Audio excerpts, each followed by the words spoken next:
Hey guys, so this is going to be our safety minute. I'm sorry, our gear minute. Moving forward with these virtual minutes here. So this one is going to cover the apparatus responding feature on the iPads and all the apparatus.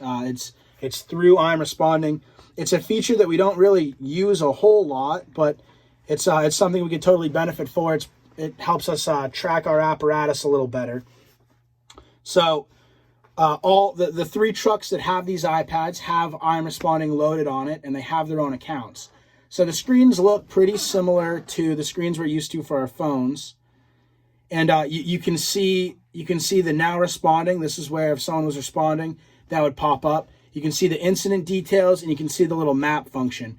Now, we have all of these features on our phones, but they're not all on the same screen like this. So we're not used to this view, but it's the same stuff as our phones. Now, when you jump in one of the trucks and you're gonna roll en route, you go to this little red button here, and it says response status. We're gonna click that, and it gives us a bunch of options here.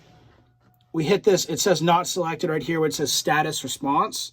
Oop, down a little bit, status response. We click that, and we can now select where we are, what we're doing. So if engine 6 is rolling to some kind of fire call, we can then select en route. We hit done right here, and then we hit send. So now anyone that's on their phone right now looking at the I'm Responding page will be able to see that engine 6 is en route to the call. Once we get to the call, we go back to that red button, and so as you can see, it already populated that we're en route there. So all we have to do is just change that, and we can change it to on scene. We hit done, we hit send again. So anyone that's looking at I'm Responding sees that engine 6 is on scene. Now when we clear the scene, there's actually a clear scene, scene clear unavailable, scene clear available. There's all these different options here. We can say that we're actually clearing the scene, or once you select that, hit send.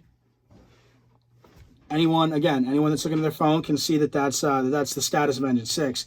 After the call, once you're back in quarters, go back to that red button, and you just hit this little clear up here in the corner. Once you clear it, it now shows there's nothing selected. So now it's back to the default settings that the iPads are normally at. The other thing I want to remind everyone of, which we like to remind everyone of this pretty frequently, is the validate location.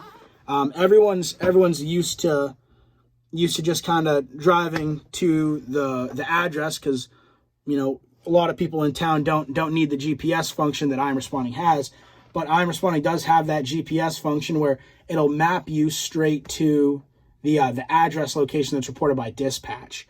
So if you get to, for example, this is from the other day, if you get to 147 Perkins Street, and the actual GPS map, the map here, shows an inaccurate location, if the little pinpoint is in the wrong spot, once you're actually on scene for the correct location, you hit validate location, and it updates the location for everybody that's now responding. If you do that, it'll also update that location address for future calls to the same location that we'll respond to.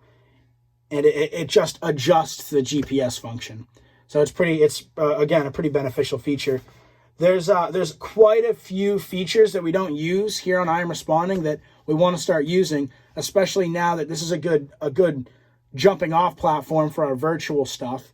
And you'll see in the next coming weeks, months, we're going to be using some of these features a little more. So stay tuned for that. We'll try to release some more videos like this that give us a good that show you how to use this. And there's also videos that we'll be pushing out that are made by I'm Responding. That's the same thing, that's showing us how to use different features that we don't normally use. So thank you very much for watching.